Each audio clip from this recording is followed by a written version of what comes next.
தினமலர் நேயர்களுக்கு வணக்கம். உரைகள் நிகழ்ச்சிக்கு உங்கள் அனைவரையும் அன்போடு வரவேற்கிறோம். தமிழக மின்துறையில கிட்டத்தட்ட 2.5 லட்சம் கோடி அளவிற்கு கடன் இருக்கிறது அப்படின்னும், அங்க நிறைய விதி மீறல்கள் நிறைய நடந்திருக்கு. ஏற்கனவே நம்மளே பார்த்திருக்கோம். ஒரு சிபிஐ விசாரணைக்கு கூட அங்க உத்தரவிடப்பட்டு இருக்கிறது. டிரான்ஸ்ஃபார்மர்கள் கொள்முதல் விவகாரத்துல அப்படின்றதையும் பார்க்கிறோம். ஸோ அதெல்லாம் ஒரு ஆய்வுக் கூட்டத்திற்கு பின்னர் புதிதாக பொறுப்பேற்றுள்ள மின்துறை அமைச்சர் நிர்மல்குமார் அவர்கள் செய்தியாளர்கள்ட்ட பேசும்போது இந்த விஷயங்கள் எல்லாம் சொல்றாரு. அது லாபகரமானதாக இந்த மின்துறையை மாற்றி அமைப்பதற்கான சாத்தியக்கூறுகள் இருக்கிறது. அதற்கான எல்லா முயற்சியும் நாங்கள் மேற்கொள்ள இருக்கிறோம். இங்க ஊழியர்கள் பற்றாக்குறையும் இருக்கிறது. நிறைய விதிமீறல்கள் நடந்திருக்கு அப்படின்ற விஷயங்கள் எல்லாம் சொல்றாரு. ஸோ இது மின்துறையை முழுவதுமாக ஏன்னா ஒவ்வொருத்தரும் ஆட்சி பொறுப்பேற்கும் போது நம்ம இந்த விஷயத்தை தொடர்ந்து பார்க்கிறோம். மின்துறையை பொறுத்த வரைக்கும் கடந்த முறை பொறுப்பேற்ற திமுக அரசு கூட அப்ப கூட செந்தில் பாலாஜி அவர்கள் மின்துறை அமைச்சராக இருந்தபோது என்ன சொன்னார்னா, நிலக்கரி பார்த்தீங்கன்னா ரொம்ப கொள்முதல்ல இங்க முறைகேடு நடந்திருக்கிறது. தரமற்ற நிலக்கரியை கொள்முதல் செய்திருக்கிறாங்க. இதெல்லாம் இப்ப நாங்க கண்டுபிடிச்சு ஒரு அறிக்கை தாக்கல் பண்ண போறோம். இதெல்லாம் வெளியில கொண்டு வர போறோம் அப்படின்ற விஷயங்கள் எல்லாம் அவர் முதல்ல ஆய்வுக் கூட்டம் நடத்தி சொன்னாரு. இப்ப நிர்மல்குமார் இப்ப இந்த விஷயங்களை சொல்றாரு. ஆட்சி மாறும் பொழுதும் இது காட்சி மாறாம இப்படியே தொடர்ந்துகிட்டே இருக்க மின்துறையில இந்த தடவையாவது விஷயங்கள் மாற்றி அமைக்கப்படுமா? நிஜமாகவே ஒரு வெளிச்சம் பாய போகிறதா மின்துறைக்கு? இது சாத்தியமா, நடைமுறை சாத்தியமா அப்படின்லாம் இன்னைக்கு பேச இருக்கோம்.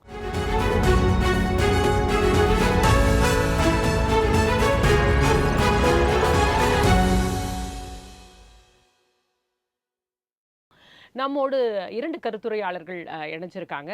முதலாவதாக நம்மோடு ஸ்டுடியோல இணைஞ்சிருக்கிறாரு மின்சார ஒழுங்குமுறை ஆணையத்திலிருந்து ஓய்வு பெற்ற மூத்த அதிகாரி திரு நாகல்சாமி அவர்கள் நம்மோடு இணைஞ்சிருக்காங்க. வணக்கம் சார். இணையம் வழியாக இணைந்திருக்கிறார் அரசியல் விமர்சகர் திரு ஜெகதீஸ்வரன் அவர்கள். வணக்கம் சார். நாகல்சாமி சார், உங்ககிட்ட இருந்தா ஆரம்பிக்கலாம் அப்படின்ட்டு. 2.5 லட்சம் கோடி கடன் அப்படிங்கிறாங்க. அதே நேரத்தில் நிறைய விதிமுறை மீறல்கள் அங்கே நடந்திருக்கு அப்படிங்கிறாங்க. நமக்கே தெரிந்த விஷயம், நம்ம கண்ணு முன்னாடி தெரிஞ்ச விஷயமே டிரான்ஸ்ஃபார்மர் இப்போ சிபிஐ போகுது, ப்ரோப் போகுமான்னு இன்னும் தெரியல. உச்சநீதிமன்றத்திலையும் அப்பீல் போயிருக்கு. ஸோ இப்போதைய நடைமுறையில் இதெல்லாம் பார்க்கும்போது நிறைய இருக்கா விதிமீறல்கள்? இதையும் தாண்டி நிறைய ஊழல்கள் விதிமீறல்கள்லாம் தொடர்ந்து நடந்துக்கிட்டு தான் இருக்கா? உங்கள் பார்வையில் எப்படி பார்க்குறீங்க? மின்சார ஒழுங்குமுறை ஆணையமாக இருக்கட்டும், இந்த மின்துறை ஒட்டுமொத்த மின்துறை செயல்பாடு எப்படி இருக்கிறதா பார்க்குறேன்?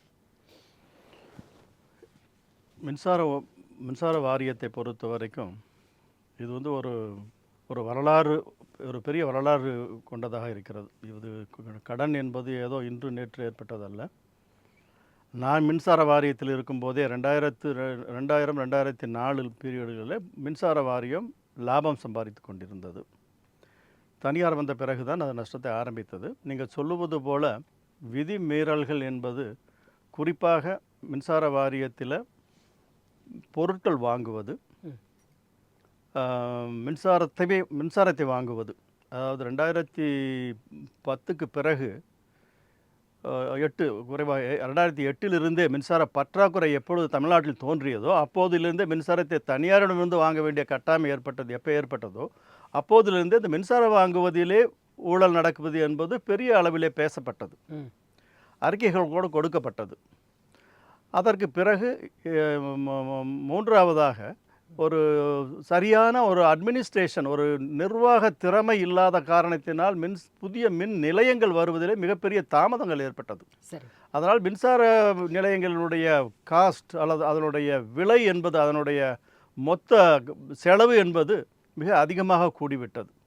அந்த கூடுதலாக வந்த இந்த கேபிட்டல் எக்ஸ்பெண்டிச்சர் தொடர்ந்து அதற்கு வட்டி கட்டுவது, தொடர்ந்து அதற்கு செலவு செய்வது என்பதன் காரணமாகவே மின்சார வாரியம் 2012 ஏறக்குறைய ஒரு 60,000 கோடிக்கு மேல் நஷ்டத்தை ஏற்படுத்தி இருந்தது.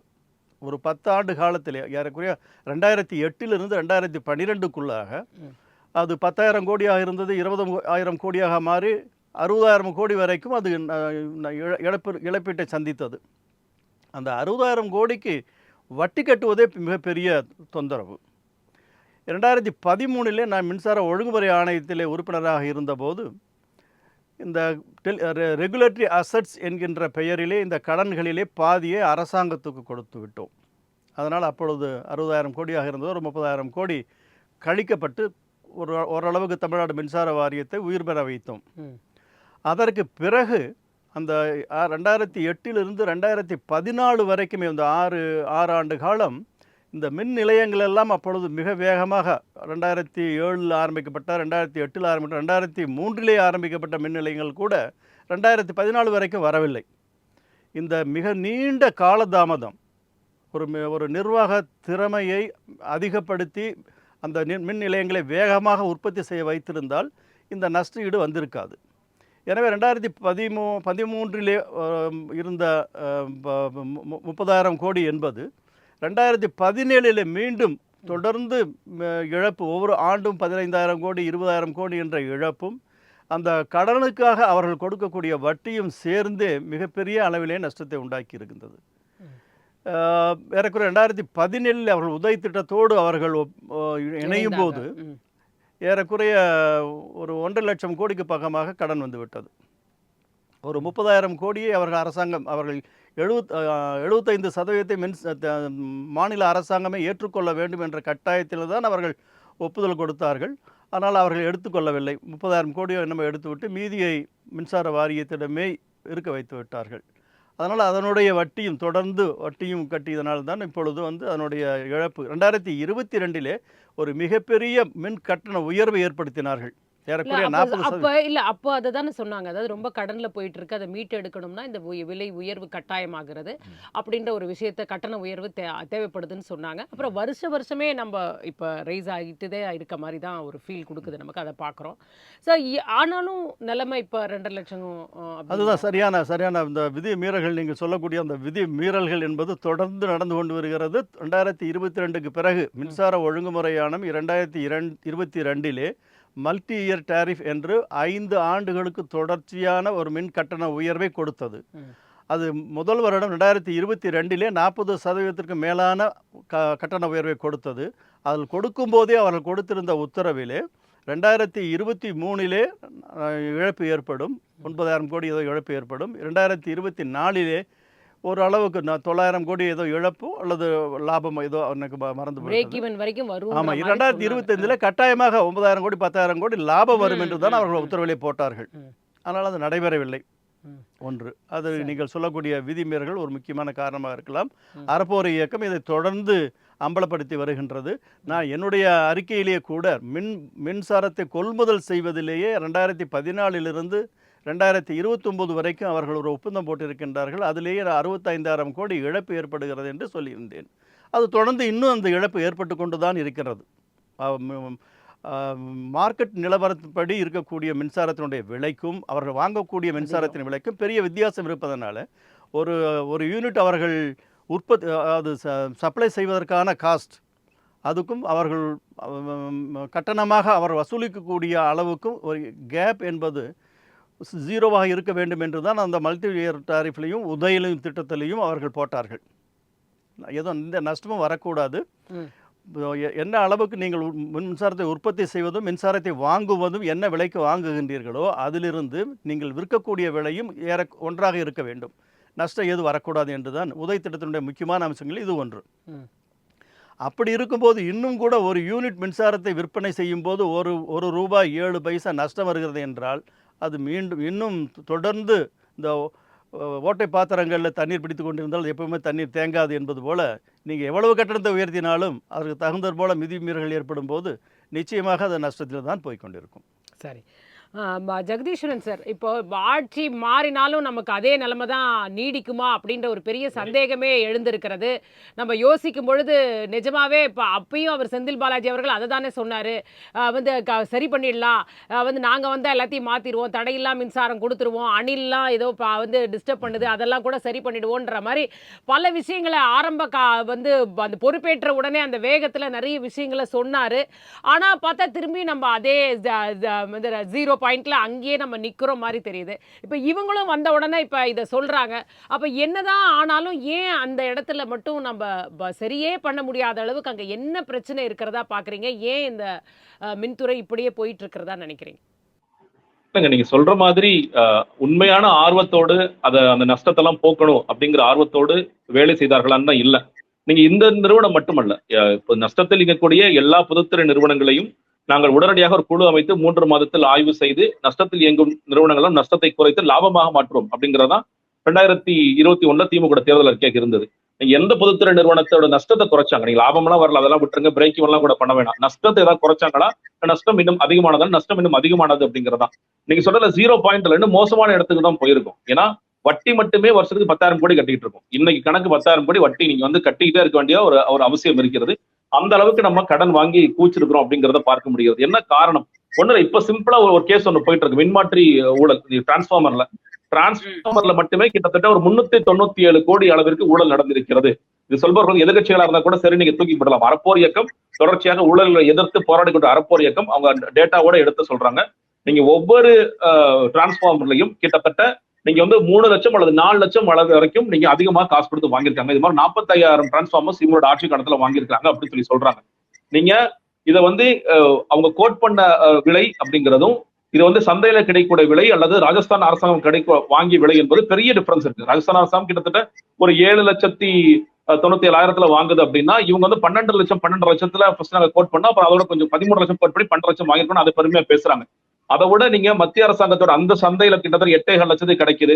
அதை விட ராஜஸ்தான் நீங்க மின்சார ஊழியர்கள் அவங்களோட சங்கம் வச்சிருக்கிறதுல ஒரு 7.25 லட்சம் சொல்லி சொல்றாங்க. அதை விட கம்மியாக ராஜஸ்தான் அரசாங்கம் வாங்கியிருக்காங்க. அப்படிங்கும்போது அதை வாங்கி இதை நஷ்டம் வராம நீங்க பாப்பீங்களா? இல்ல ஒரு 397 கோடி நஷ்டம் அடைஞ்சா பரவாயில்லன்னு அரசாங்கம் யோசிக்குமா? சரி, அது ஒண்ணு. அந்த டெண்டரை பாருங்க, கிட்டத்தட்ட எத்தனை பேர் கலந்துக்கிட்டாலும் ஒரே வேல்யூ தான். 30 பேர் கலந்துக்கிட்டாலும் அதே வேல்யூ தான் கோட் பண்ணுவாங்க. அப்படின்னா இதுக்கு பேர் என்ன? செட்டிங் டெண்டர் இல்லையா? இதுதானே ஒழிக்கணும் நம்ம பார்க்கின்றோம். 30 பேர் கலந்துக்குவாங்க, 30 பேரும் வந்து 13,12,028 ரூபா இப்படியே எழுதுவாங்க. அப்படின்னா இது என்ன நடக்குது? அப்ப ஒரே நிறுவனம் பண்றாங்களா, இல்ல ஒரே நிறுவனத்தை கலந்துக்க வைக்கிறாங்களா, இல்ல வெவ்வேறு பேர் பினாமி பேர்களை இவங்களோட நிறுவனங்களே நடக்குதா? அப்படிதான் மக்கள் யோசிப்பாங்க. அப்போ எப்படியாவது நீங்க இதுல இருந்து நஷ்டத்தை, ஏன்னா எங்களுக்கு இதுல ஒரு லாபம் வருகிறது, அது ஒன்று. இன்னொன்று, சார் சொன்ன மாதிரி என்னைக்கு பிரைவேட்ல கரண்ட் வாங்க ஆரம்பிச்சோமோ அதுக்கு என்ன கேட்டீங்கன்னா என்ன சொல்றாங்க? பீக் ஹவர்ஸ் எங்களுக்கு அவைலபிலிட்டி இல்ல. சரிங்க, அப்ப எவ்வளவுக்கு வாங்குவீங்க? ஒரு யூனிட் நீங்க 4 ரூபா 4 ரூபா கிடைச்சிட்டு இருக்க கரண்ட் 20 ரூபா வரைக்கும் கூட வாங்குவோம். இது 2 பேருமே பண்ணாங்க, திமுக அதிமுக 2 பேரும் பண்ணாங்க. 20 ரூபாய்க்கு வாங்குவோம், 18 ரூபாய்க்கு வாங்குவோம், 15 ரூபாய்க்கு வாங்குவோம். கணக்கே கிடையாது. ஏங்க வாங்குனீங்க? பீக் ஹவர்ஸ்ல கரண்ட் அவைலபிலிட்டி கிடையாது. சம்மர் சீசன் பீக்கா போகுது, எங்களுக்கு அவைலபிலிட்டி இல்ல, இண்டஸ்ட்ரீஸ் கொடுக்கணும், டொமஸ்டிக் சப்ளை கொடுக்கணும், இது கொடுக்க வேண்டிய கட்டாயம் இருக்கிறதுனால நாங்க வாங்குறோம் அப்படின்னு சொல்லி சொன்னாங்க. அப்ப இதை குறைப்பதற்கு என்ன பண்ணணும்? ஏற்கனவே இருக்கின்ற இந்த எந்தெந்த ஊரெல்லாம் கட்டிட்டு இருக்கோமோ அதெல்லாம் விரைவாக அதை இம்ப்ளிமெண்டேஷன் கொண்டு வர வேண்டிய அவசியம் இருக்கு. உடன்குடி திட்டம், பல திட்டங்கள் இருக்கு, அப்படி அதை பார்க்கணும். நீங்க திட்டம் ஆரம்பிச்சாங்க, அதுவுமே வந்து டெண்டர் வேல்யூ ரொம்ப அதிகமா கோட் பண்றாங்க. மற்ற ஊர்களோட அதானி கூட சேர்ந்து ப்ராஜெக்ட் பண்றாங்க அப்படி சொல்லி ஒரு வந்துச்சு. அது என்ன ஸ்டேஜ்ல இருக்கு நமக்கு தெரியல. இப்படி எல்லா திட்டங்களும் நீங்க திட்டங்கள்ல அட்மினிஸ்ட்ரேட்டிவ் ரீதியாக நிர்வாகத்திறன் இல்லைங்கிறது அப்படி நம்ம பார்க்கலாம். இல்லை, நீங்க இதெல்லாம் கட்டிட்டோம்னா நம்ம பிரைவேட்ல கரண்டே வாங்க முடியாது, அப்புறம் எப்படி நம்ம வந்து ஊழல் பண்றது அப்படிங்கிற பார்வையும் பார்க்கலாம். 2 பார்வையுமே இருக்கின்றது. வேணும் தான் இதை போட்டு வைக்கிறோம். இதை போட்டு முடிச்சிட்டோம்னு வச்சுக்கோங்களேன், நமக்கு அப்ப நீங்க எவ்வளவு சொல்றீங்க, அப்ப இதுல எவ்வளவு சப்ளை நம்ம கொடுக்கும்? இது 200 மெகாவாட் கொடுக்கும், அதுல ஒரு 300 மெகாவாட் கொடுக்கும். அப்படி கொடுத்துருச்சு அப்படின்னா நீங்க எங்க இருந்து பிரைவேட்ல கரண்ட் வாங்க முடியும்? அது வாங்க முடியாதுல்ல. நீங்க காற்றாலை மின் உற்பத்தி நமக்கு ஒரு சீசன் மட்டும் தான் 3 மாசம் 4 வருஷம் கிடைக்கும். அவங்களே என்ன சொல்றாங்க? அதை கூட அரசாங்கம் வாங்க மாட்டேங்கிறாங்க. அந்த நேரத்தில் மட்டும் தான் எங்களால கொடுக்க முடியும், அதை வாங்குறதுக்கு இவங்க மறுக்கிறாங்க. ஏன் மறுக்கிறீங்க? அது நமக்கு தெரியாது. இப்ப எல்லா இடத்திலும் இது பெரிய பிரச்சனைங்கிறது தனியாரிடம் நீங்கள் கரண்ட் வாங்குறது மட்டும்தான். அப்ப அதை ஒழிப்பதற்கு என்ன நடவடிக்கை எடுக்க வேண்டுமோ அதை எடுத்திருக்க வேண்டும். அதை அவங்க எடுக்கல. அது எடுக்காத போது எவ்வளவு வேணாலும் கணக்கு எழுதிக்கலாம்னு இருக்கு. இந்த கணக்கு எழுதி என்ன பண்றாங்க? இன்னைக்கு வந்து இவ்வளவு தூரத்துக்கு கடனுக்கு தள்ளிட்டாங்க அப்படிங்கிறத பார்க்கின்றோம். இது நிர்வாக திறனற்ற திறமெல்லாம் கிடையாது. இது பிளைனா சொன்னா ஊழல் பண்ணணும்னு நாங்க முடிவு பண்ணிட்டோம். இந்த திட்டத்தின் மூலியமாக நான் ஊழல் செய்ய முடியும். மின்மாற்றிகளை ஊழல் பண்ண முடியும், பிரைவேட்ல கரண்ட் வாங்குறதுல ஊழல் பண்ண முடியும். இந்த ஊழல் செய்யும் திறன் இருக்கின்றதுனால நமக்கு நிர்வாகத்திறன் இல்ல. நிர்வாகத்திறன் இருக்கு. இப்ப இதே ஆபீசர்ஸ்ட நீங்க வந்து இதை சரி பண்ணணும், இந்த லாபத்தெல்லாம் இந்த நஷ்டத்தை குறைக்கணும்னு சொல்லி சொன்னா அவங்க செய்வாங்க. அதற்கும் ஆட்கள் இருக்கத்தான் செய்கிறார்கள். ஆனால் இது எல்லாரும் பங்கு போட்டு பிரிச்சு கொண்ட ஊழல் இது. அதனால அது நடந்துட்டு இருக்கு. அதுதான் இங்க வந்து ஊழல் இல்லாத ஒரு நிலைமை ஏற்படுத்தி விட்டால் இதெல்லாம் கொஞ்சம் கொஞ்சமாக குறைவதற்கான வாய்ப்புகள் இருக்கின்றது.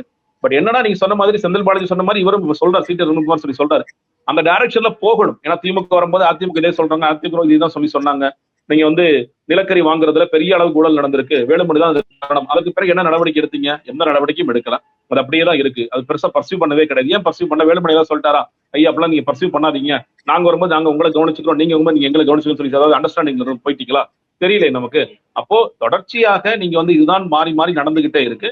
சீட்டு நிர்மல்குமார் இப்ப அவரும் புதுசா சொல்லியிருக்காரு, பார்க்கலாம். நீங்க வந்து அவங்க டைம் கேட்டிருக்காங்க, டைம் எடுத்துக்கிட்டும்.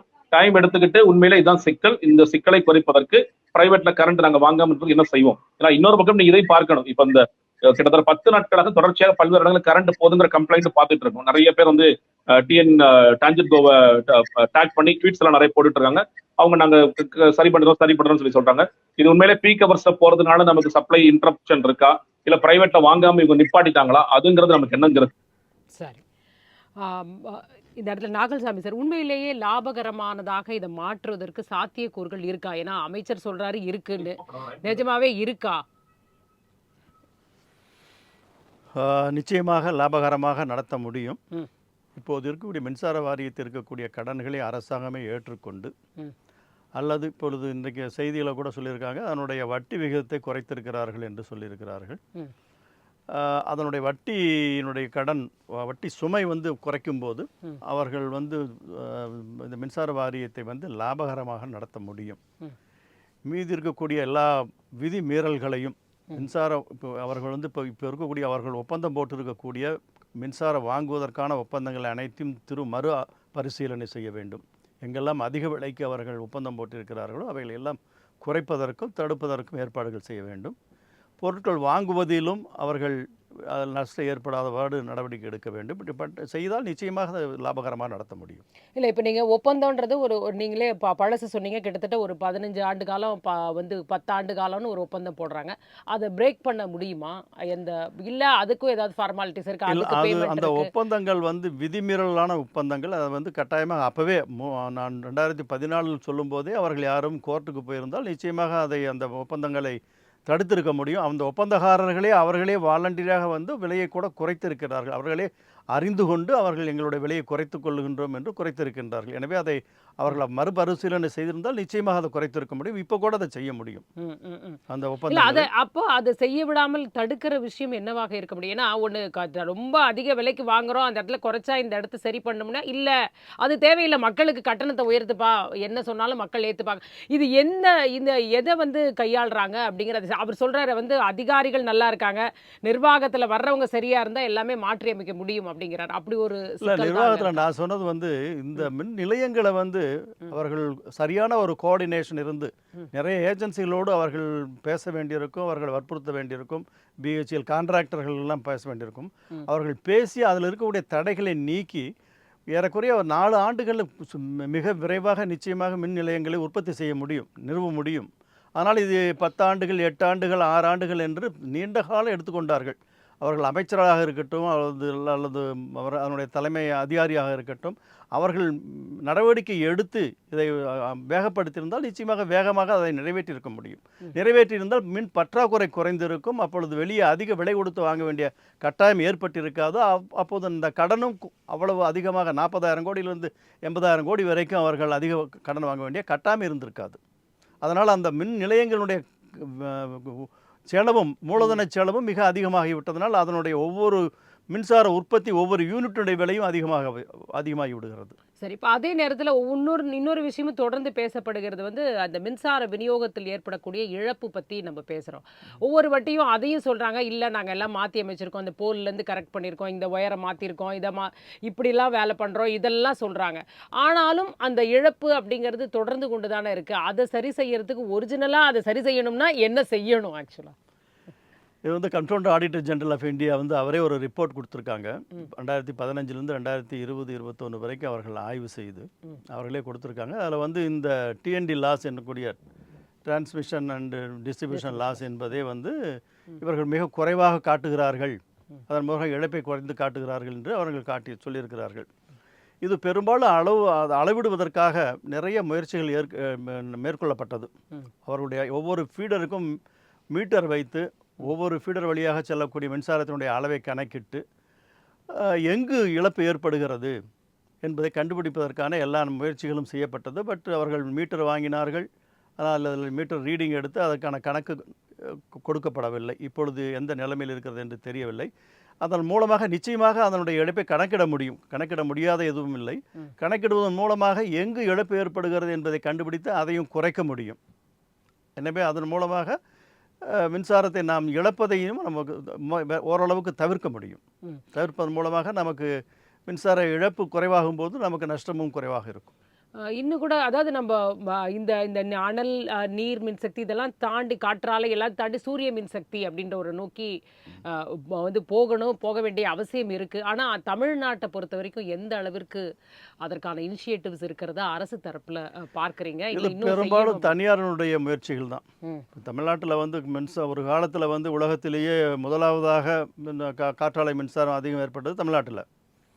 அதற்கு இது எல்லாமே தனியாருடைய முயற்சியினால் ஏற்பட்டது. மின்சார வாரியம் அவர்களுக்கு ஒரு டெமான்ஸ்ட்ரேஷன் ஃபார்ம்ஸ் போட்டு கொடுத்தார்கள், எப்படி போடுவது என்பதை காட்டினார்கள். அது ஏறக்குறைய 1995க்கு பிறகு அதை வைத்து தமிழ்நாடு வந்து ஒரு பெரிய அளவில் காற்றாலை மின்சாரம் உற்பத்தி செய்யப்பட்டது.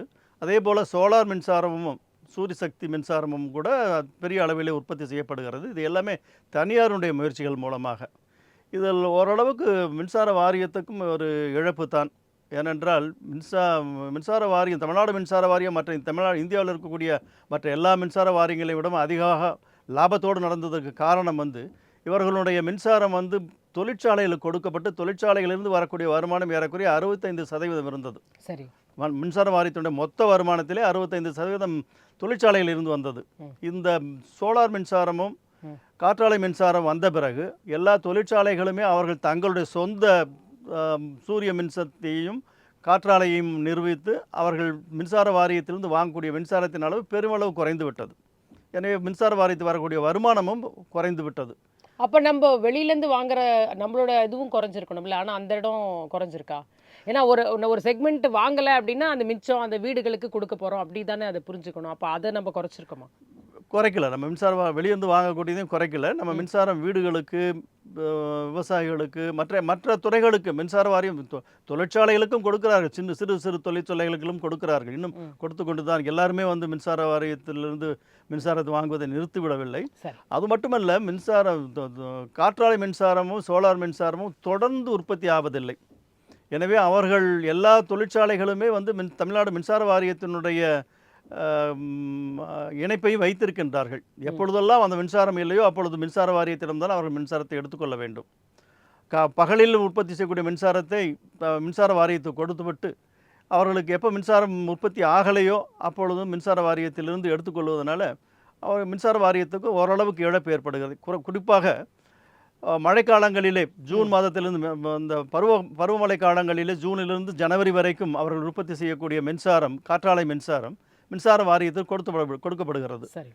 அது ஜனவரியிலிருந்து ஜூன் வரைக்கும் வரக்கூடிய இந்த சம்மர் சீசனில் மின்சார உற்பத்தி குறைவாக இருக்கும், மின்சாரத்தினுடைய விலையும் அதிகமாக இருக்கும். அப்பொழுது அவர்களுக்கு கொடுக்க வேண்டியிருக்கும். அதனால் ஒரு வகையில் ஒரு சிறிய அளவில் இழப்பு ஏற்படுகிறது மின்சார வாரியத்திற்கு. பட் இது வந்து நாட்டுக்கு நல்லது. இது வந்து ஒரு கிரீன் எனர்ஜி, இது ஒரு மாசுபடாத மின்சாரம் என்கின்ற கணக்கிலே இதையெல்லாம் ஏற்றுக்கொண்டு மின்சார வாரியம் அவர்களுக்கு அனுமதி கொடுத்திருக்கிறது. சரி. ஜெகதீஸ்வரன் சார், ஒரு காமன் மேனாக ஒரு எதிர்பார்ப்பு நம்ம வந்து இப்போ நம்மளெல்லாம் பொறுத்த வரைக்கும் கட்டண உயர்வு அப்படிங்கிறது தான் நம்ம பெருசாக பேசிக்கிட்டு இருக்கோம். வருஷம் ஏறி போச்சுப்பா, இது வந்து மின் கட்டண உயர்வு அப்படிங்கிறது நம்ம. ஸோ அது வந்து குறைக்கப்படணுன்றது எல்லாருக்குள்ளேயும் இருக்கக்கூடிய ஒரு எதிர்பார்ப்பாக இருக்கிறது. வந்து இதை வந்து இந்த அரசு முன்னெடுக்கும் அப்படின்னு நீங்கள் நினைக்கிறீங்களா? அதே நேரத்தில் இன்னொரு விஷயம் வந்து அந்த துறையில் விதிமீறல் இருக்குது, ஊழல் நாங்கள் நடத்த விடமாட்டோம் அப்படின்ற ஒரு விஷயங்கள் எல்லாம் தொடர்ந்து பேசி வராங்க தாவேகா அரசு. ஆனா உடனடியா அதற்கான ஒத்துழைப்பு முதல்ல இப்ப அந்த டிபார்ட்மெண்ட்ல இப்ப கிட்டத்தட்ட பல வருஷங்களா பாக்குறோம். கரப்ஷன்றது ஏதோ ஒரு ஃபார்ம்ல நடந்துகிட்டே இருக்கு. அப்ப அதை சடனா நிறுத்த முடியுமா? அதை நிறுத்துறதுக்கு அங்க உள்ள இருந்தே ஒத்துழைப்பு கிடைக்குமா? இந்த விஷயங்கள் எல்லாம் எப்படி பாக்குறீங்க? இல்லங்க, இப்போ முதலமைச்சர் விஜய் அவர்கள் போட்ட முதல் கையெழுத்து என்பது 200 யூனிட் மின்சாரம் இலவசம் 500 யூனிட்டுக்குள்ள பயன்படுத்தி இருந்தீங்கன்னா அப்படிங்கிறதா. ஸோ அதிலே வந்து இவங்க என்ன சொல்றாங்கன்னா 10,400 கோடி இழப்பு வருமா அந்த மாதிரி ஒன்று சொல்லியிருக்காங்க, ஒரு அமௌண்ட் சொல்லியிருக்காங்க. ஸோ அதனால இந்த இழப்புங்கிறது இன்னும் கொஞ்சம் கூடுதலாக போகும். உடனடியாக நீங்க பாத்தீங்கன்னா அது கூடுதலாக போகக்கூடிய வாய்ப்புகள் இருக்கிறதே தவிர வந்து இந்த இழப்புங்கிறது குறைவதற்கான வாய்ப்பு, ஒட்டுமொத்த இழப்புங்கிறது குறைவதற்கான வாய்ப்புகள் இல்லை. ஒன்று. இன்னொன்று, நீங்க சொல்ற மாதிரி உடனடியாக ரிஃபார்ம்ஸ் நீங்க என்னன்னா நம்ம இந்த அரசாங்கம் பத்தியும் நமக்கு தெரியாது. நம்பிக்கை வச்சு மக்கள் வாக்களிச்சிருக்காங்க. இந்த அரசாங்கம் அவர் சொல்லியிருக்காரு ஊழல் செய்யாத அரசாங்கமாக இருக்கும், எல்லாரும் நேர்மையான இருப்பார்கள் சொல்லி சொல்றாங்க. இன்னும் ஆனா திமுகவும் இதுதான் சொல்லி சொல்றாங்க. திமுக முதலமைச்சர் வரும்போது கரப்ஷன் கமிஷன் இருக்காதுன்னு சொல்லிதான் சொன்னாரு. அதற்கு பிறகு செந்தில் பாலாஜி அந்த துறை கொடுத்த பிறகு அது எப்படி கலெக்ஷன் கமிஷன் கரப்ஷனா மாறுச்சு அப்படிங்கறத நம்ம பார்த்தோம். அது நம்ம அதனால டைம் கொடுக்கணும். நம்ம உடனடியாக இல்ல இவங்க சொல்ற மாதிரியே நடந்துக்குவாங்கன்னு யாரையுமே நம்ம சொல்லிட முடியாது. நம்ம வந்து நெகட்டிவாவும் போக வேணாம், ரொம்ப பாசிட்டிவா நம்ம நம்பிக்கையும் வைக்க முடியாத இடத்துல தான் இருக்கும். நம்ம அரசியல் நம்ம அப்படிதான் பார்த்துட்டு வரோம். அதனால கொஞ்சம் வெயிட் பண்ணணும்னு நினைக்கிறேன். அதை தாண்டி அரசு அதிகாரிகளாக இருப்பவர்கள் நீங்க அவங்க வேற டைரக்ஷன்ல இழுத்துட்டு போனோம். இப்ப தெரியும்ல, இப்ப நம்ம பார்க்கிறோம் வெளிப்படையாக என்ன சிக்கல்ங்கிறது நம்ம எல்லாருக்குமே தெரிஞ்சிருச்சு. அப்ப நீங்க வந்து பொருட்களை அதிக விலை கொடுத்து வாங்காதீங்க. ரொம்ப டெண்டர்ல வந்து செட்டிங் டெண்டர், லிமிடெட் டெண்டர் இந்த மாதிரி டெண்டர் எல்லாம் போடாம உண்மையிலேயே யார் வந்து சரியான நபரோ யார் குறைவான தொகை கேட்டிருக்காரோ அவர் கொடுக்கணும். இது ரொம்ப அடிப்படையான அவசியம் இருக்கின்றது. பிரைவேட்ல வாங்க வேண்டிய அவசியம் இருக்கா இல்லையா அப்படிங்கிறது ரெண்டாவது. மூணாவதாக ஏற்கனவே உருவாகி கொண்டிருக்கின்ற அந்த மின்துறை நிறுவனங்கள் நீங்க எங்கெங்கெல்லாம் பிளான்ஸ் இருக்கோ அதெல்லாம் வந்து உடனடியாக சீக்கிரம் படுத்தணும். அதே மாதிரி எங்கேயாவது டபுள் பண்ண போறாங்க அப்படின்னா அதுக்கு என்ன சிக்கலோ அதை வந்து ஜாஸ்தி பண்ணணும் அப்படிங்கறதுல நோக்கி நம்ம போக வேண்டிய அவசியம் இருக்கிறது. நான்காவதாக நீங்க வந்து சூரிய மின்சக்தி பத்தி பேசுனீங்க. இப்பயுமேங்க நீங்க வந்து வீடுகளுக்கு நம்ம போடுறோம்னா கூட யாரும் பெருசா என்கரேஜ் பண்ண மாட்டேங்கிறாங்க. அரசாங்க ரீதியாக இது பெரிய வந்து நம்ம மக்களை வந்து அது இது சூரிய மின்சாரம் நோக்கி போகுன்னு சொல்வதற்கு கூட இங்க ஆட்கள் இல்லாத நிலைமை தான் இருக்கிறது. அவங்க கொடுக்குறாங்க, அவங்க வந்து சப்சிடி எல்லாம் கொடுக்குறாங்கன்னு சொல்லி சொல்றாங்க. ஆனா நிறைய பேர் சொல்றது இல்லைங்க, அதனால பெரிய பிரயோஜனம் இல்ல, நீங்க வந்து அது பிரேக் டவுன் ஆரோக்கிய பல வருஷம் ஆகுது, அதனால போகாதீங்க. நீங்க வந்து சூரிய மின்சக்தி வாங்கினவங்களே சொல்றதே இது மாதிரி இருக்கு. அதுக்கு என்ன காரணமாக இருக்கு அதை கண்டுபிடிச்சு அரசாங்கம் அதிகமா என்கரேஜ் பண்ண வேண்டிய அவசியம் இருக்கு. அதே இடத்துல வீட்டுல சூரிய மின்சக்தி மூலியமாக உருவாக்கின்ற இந்த கரண்ட்டை நம்ம வந்து வாங்கிக்குவாங்க, மின்துறையில வாங்கிக்குவாங்க, அதற்கு உண்டான காம்பன்சேஷன் நம்ம கொடுப்பாங்க அப்படிங்கறது நமக்கு உருவாகணும். சில இடங்கள்ல இருக்குங்கிறாங்க, சில இடங்கள்ல இல்லைங்கிறாங்க. அது எனக்கு கிளாரிட்டி தெரியல. அது அவசியம் வேணும். ஏன்னா நம்ம போடுறதுக்கான நோக்கமே என்னன்னு கேட்டீங்கன்னா, எனக்கு கரண்ட் பில் இன்வெஸ்ட் பண்ணிருக்கேன், அப்ப நான் வந்து ப்ரொடியூஸ் பண்ணி உங்களுக்கு நான் டிஎன்இபிக்கு கொடுக்குறேன் அப்படின்னு சொன்னீங்கன்னா அதற்கு உண்டான தொகை என்னவோ அதை நீங்க கொடுக்கணும். இல்ல அதை வந்து நீங்க பிற்காலத்துல எனக்கு வந்து மின்சாரம் என்னால சூரிய மின்சாரம் என்ன சொல்றது உருவாகாத நேரத்தில் என்னோட வீட்டுல வந்து தயாரிக்க முடியாத நேரத்துல அதை நீங்க கரண்டாவது நீங்க யூனிட்ஸாவது திரும்ப கொடுக்கணும், ஏதாவது ஒரு இடத்துக்கு வரணும்ல. அது இல்லை அப்படிங்கிறதையும் பார்க்க முடிகிறது. அதுவும் மாறும். இந்த மாதிரியான விஷயங்கள் தான். சோ நீங்க வந்து முதலில் அடிப்படையில் நான் வந்து இதெல்லாம் செய்வேன், எனக்கு வந்து ஊழல் செய்யணுங்கிற நோக்கம் இல்ல, நான் உண்மையிலே மக்களுக்கு நல்லது செய்தா வந்திருக்கேன்னு ஒருத்தர் முடிவு பண்ணாருன்னா அடுத்ததாக நீங்க தப்பான திசையில அதிகாரிகள் உங்களை இழுத்தால் கூட இல்லைங்க நீங்க தப்பான திசையில இருக்கிறீங்க, இழுக்க கூடாது அப்படிங்கறத நோக்கி நிச்சயமாக நீங்க நிப்பாட்டலாம். இல்ல அதிகாரிகள் நல்லா ஆசை காட்டுறாரு, அவர் இப்படிதான் இருந்திருக்காரு, பழைய அமைச்சர்களும் இப்படிதான் இருந்திருக்காங்க, நம்மளும் மீன் செய்து பார்க்க கூடாது, மக்களுக்கு என்ன பெருசா தெரிஞ்சிருப்போ இதே கதையை நம்மளும் சொல்லிக்கலாம். பாருங்க திமுக அதிமுக அவங்க வாங்கலையா, அவங்க 20 ரூபாய்க்கு வாங்கினாங்க, நாங்க 14 ரூபாய்க்கு நாங்க குறைச்சு வாங்குறோம் அப்படின்னு நீங்களும் சொல்ல ஆரம்பிச்சீங்க அப்படின்னா அப்ப உங்களுக்கும் அவர்களுக்கும் பெரிய வேற்றுமை இல்லை அப்படிங்கிற இடத்துக்கு நோக்கி போயிடும். அதனால அடிப்படையில இவங்க சொல்ற மாதிரி உண்மையிலேயே சொல்லுக்கு கட்டுப்பட்டு நாங்கள் ஊழல் செய்வதற்காக இது வரல. உண்மையிலே மின்சார வாரியத்தில் இருக்கிற நஷ்டத்தை நாங்க வந்து போக்க போகிறோம், கட்டுறதெல்லாம் பண்ண போறோம், அதுக்கு அடுத்த லாபத்தை நோக்கி கொண்டு போக போகின்றோம் அப்படிங்கிற உறுதிப்பாடோடு வேலை பார்த்தால் இதெல்லாம் நிச்சயமாக ஒரு சமயத்தில் நடக்கும். இந்த 5 வருட காலம் என்பது ஒரு நிச்சயமான போதுமான காலம் என்றுதான் அதை கொஞ்சம் கொஞ்சமாக செய்யக்கூடிய வாய்ப்புகளும் இருக்கிறது. அதை சரியா பண்ணணும். நீங்க மக்கள் தலையில ஏற்றணும் அவசியம், மக்கள் தலை உடனே செய்ய மாட்டாங்கன்னு எனக்கு தோணுது. ஏன்னா புதிய அரசாங்கம் இப்படி வந்துச்சுன்னா அது இன்னைக்கு வந்து திமுக அதிமுக 2 பேருமே அதை எதிர்ப்பாங்க. நாங்களா எப்படி ஆட்சி செஞ்சோம், உங்களுக்கு ஆட்சி செய்ய தெரியல, உங்களுக்கு நிர்வாகம் தெரியலன்னு சொல்லிடுவாங்க. அதனால உடனடியாக அதை செய்யக்கூடிய வாய்ப்புகளும் இல்லை. மக்கள் தலையில் ஏற்றாமல் இந்த ஊழல் இந்த நிர்வாக சீர்கேடுகள் இதை குறைத்தாலே இவர்களால் நிச்சயமாக கொஞ்சம் கொஞ்சமாக இந்த மின்துறையை மீட்டெடுக்க முடியும் நான் பார்க்கிறேன். நாகல்சாமி சார், அதாவது இப்போ ஒரு புதிய ஆட்சி வந்து அந்த துறையே வந்து அந்த அமைச்சருக்கு புதுசு அப்படிங்கும்போது இந்த விதிமீறல்கள் இந்த ஊழல் இங்கே எங்கே நடக்குது, எந்தெந்த இடத்துல இதை புரிஞ்சுக்கிறதுக்கே கொஞ்சம் டைம் எடுக்குமா? இதை சரியாக புரிஞ்சுக்கிட்டு இதை வந்து இதற்கான கவுண்டர் ஆக்ஷன்ஸ் எல்லாம் எடுக்க முடியுமா அப்படின்றது? கட்டாயம் எடுக்க முடியுங்க. கட்டாயம் புரிஞ்சுக்கலாம். பெரிய அளவில் காலதாமம் தேவையில்லை. ஒரு மின்சார வாரியத்தோட மொத்த வருமானம் எப்படி வருது, செலவு எப்படி போகுங்கிறத அந்த ஆரம்ப இதை புரிஞ்சுக்கிட்டாலே வந்து மின்சார வாரியத்தை புரிஞ்சுக்கலாம். மின்சார வாரியத்தில் வந்து நீங்கள் கொடுக்கக்கூடிய இலவச மின்சாரம்னு சொல்லக்கூடிய வீடுகளுக்கு கொடுக்கக்கூடியது, விவசாயிகளுக்கு கொடுக்கக்கூடியது, குடிசைகளுக்கு கொடுக்கக்கூடியது இவ்வளோதான் இருக்குது. இதுக்கு எவ்வளவு வந்து இப்போ மீட்டர் வச்சுருக்காங்க, வீடுகளுக்கெல்லாம் மீட்டர் வச்சுருக்காங்க, அதனால் துல்லியமாக வந்து எவ்வளவு மின்சாரத்தை வந்து மக்களுக்கு கொடுக்குறார்கள், எவ்வளவு அவர்கள் வந்து வசூல் பண்ண வேண்டும் என்பதை அரசாங்கமே அது சப்சிடியாக கொடுத்துடணும். விவசாயிகளுக்கு கொடுக்கக்கூடியது அதை வந்து ஒரு சரியாக கணக்கிடலை. பட் இருந்தாலும் கூட கவர்மெண்ட்டில் வந்து என்ன நஷ்டம் வருதோ அதை வந்து அவர்களும் கொடுத்தாகணும். அதனால் இலவச மின்சாரத்தின் மூலமாக மின்சார வாரியத்துக்கு நஷ்டம் எப்படிங்கிறது ஏற்றுக்கொள்ள முடியாத ஒரு வாதம். எனவே ஒரு புதிய அமைச்சர் இதை முழுமையாக இதை ஆராய்ச்சி செய்யும்போது, ஆய்வு செய்யும்போது எளிதாக புரிந்து கொள்ளலாம். என்ன வருமானம் எங்கிருந்து வருது, செலவு எங்கே போகுது, இதை எப்படி ஏமாற்றுகிறார்கள், எங்கு வந்து விதிமீறல்கள் நடப்பதற்கான வாய்ப்பு இருக்குங்கிறதை மிக எளிதாக புரிந்து கொள்ளலாம். அவர் செலவினத்தை அதிகமாக செலவினமாக போகக்கூடியது மின்சார உற்பத்தி அண்ட் மின்சார விலைக்கு வாங்குதல். இது ரெண்டு தான் வந்து அதிகமான செலவாக போகிறது. மின்சார ஊழியர்கள் கொடுக்கக்கூடிய சம்பளத்தில் ஒன்றும் செய்ய முடியாது அவங்க, அதை அவங்க டச் பண்ண வேண்டியதில்லை. இந்த ரெண்டு இடத்த எடுத்துக்கிட்டு அவங்க செஞ்சாலே வந்து ஈஸியாக அவங்க கண்டுபிடிச்சிடலாம். அதே நேரத்துல ஊழியர்களுடைய தட்டுப்பாடு அதிகமா இருக்கு. ரொம்ப ஆண்டு காலமா இங்க வந்து எடுக்கவே இல்லை அப்படின்ற உண்மைதான். அது ஓரளவுக்கு உண்மைதான் அது. பட் ஓரளவுக்கு இவங்க வந்து அவர் பட் வேலை இருக்கிற ஸ்ட்ரென்த் வச்சுட்டு தானே இப்போ கண்டினியூஸா ஒர்க்குன்றது நம்ம பண்ணிட்டு இருக்காங்கன்னு பார்க்குறோம். அப்போ வந்து இப்போ அவங்க அதை சொல்லுவது ஒரு மாதம் கணக்கெடு எடுக்கும்போது வந்து நீங்கள் கணக்கெடுக்கிறதுக்குன்னே சொல்லி நிறைய உறுப்பினர் ஆட்கள் தேவைப்படும். 10,000 ரூபாய்ங்கிறத ஒரு 2 மாதம் எடுக்கும்போது 10,000 பேர் இருக்கிறாங்கன்னா, 1 மாதம்னா 20,000 பேர் தேவைப்படும். இது மொத்தம் அவருடைய ஒர்க் ஃபோர்ஸே வந்து மொத்தமாக தொழிலாளர்களே வந்து ஒரு 60,000 பேர் இருப்பாங்க. அதில் 1/3 இதுக்காக தேவையில்லை. இதை வந்து மின்சாரம் நீங்கள் வந்து ஒரு ரிமோட் கண்ட்ரோல் மீட்டர் வச்சுட்டிங்கனாக்கா இதெல்லாம் தேவையில்லை. இவங்களுடைய எடுக்க வேண்டியது ரொம்ப குறைச்சிக்கலாம். அதனால் வந்து அந்த எவ்வளவு உறுப்பினர்கள் தேவை, எவ்வளவு தொழிலாளர்கள் தேவை என்பதை வந்து அவர்கள் ஆய்வு செய்து முடிவு செய்யலாம். பெரிய அளவில் நினைக்கிற மாதிரி அதிக அளவு தேவையில்லை. அதே மாதம் கணக்கீடும் தேவையற்றது ஒரு எக்ஸசைஸ். அதனால எந்த பெனிஃபிட்டும் வரப்போதில்லை. ஏன்னா ஒரு மாதத்திற்கு 100 யூனிட் 200 யூனிட் இலவசமாக கொடுக்குறாங்கன்னா ஒரு மாதத்துக்கு போட்டிங்கன்னா 100 யூனிட் தான் கொடுக்க போகிறாங்க. அதனால் அது பெரிய மாற்றம் அதில் ஒன்றும் எந்த வித்தியாசமுமே இல்லை. எனவே அவங்க 2 மாதம் கணக்கெடுக்கலாம். 1 மாதம் கணக்கெடுத்தால் ஒவ்வொரு மாதமும் பணம் கட்டிக்கிட்டு இருக்க வேண்டியிருக்கும். இப்போ வந்து அவர்களே மின்சார வாரியமே வந்து நீங்கள் ஆட்டோமேட்டிக் அமௌண்ட் பேமெண்ட்டுன்னு ஒரு சிஸ்டம் கொண்டு வந்திருக்காங்க. நீங்கள் பேங்க் அக்கௌண்ட்டில் வந்து லிங்க் பண்ணிட்டீங்கன்னா அதுவே ஆட்டோமேட்டிக்காக மாதம் எடுத்துக்கிற மாதிரி இருக்குது. அதனால் இது ஒரு பெரிய அளவில் நமக்கு உதவி செய்யாத மாதிரி தெரியல. சரி. இல்லை இன்னும் என்ன விஷயங்கள் இன்னும் ரொம்ப ரொம்ப மைன்யூட்டாக மைக்ரோவாக சில விஷயங்கள் இந்த இடத்துல இருக்குது, இன்னும் யாருமே அதை கவனிக்கலை அப்படின்னு நீங்கள் நினைக்கிற விஷயங்கள் என்னவாக இருக்கிறது மின்துறையை பொறுத்த வரைக்கும்? மின்துறையை பொறுத்த வரைக்கும் நான் சொன்ன இந்த 3 தான் மேஜராக இருக்கக்கூடியது. சிறு விஷயங்கள் எடுக்கிறதுல வந்து பெரிய அளவில் ஃபைனான்ஷியலாக பெரிய இம்பேக்ட் இருக்கக்கூடிய விஷயங்கள் அதில் இல்லை. மெயினாக வந்து பார்க்க வேண்டியது மின்சார உற்பத்திக்கான இந்த வந்து சம்மரில் உதாரணத்துக்கு சம்மர் மாதத்தில் வந்து மின்சார தேவை அதிகமாக இருக்கும்.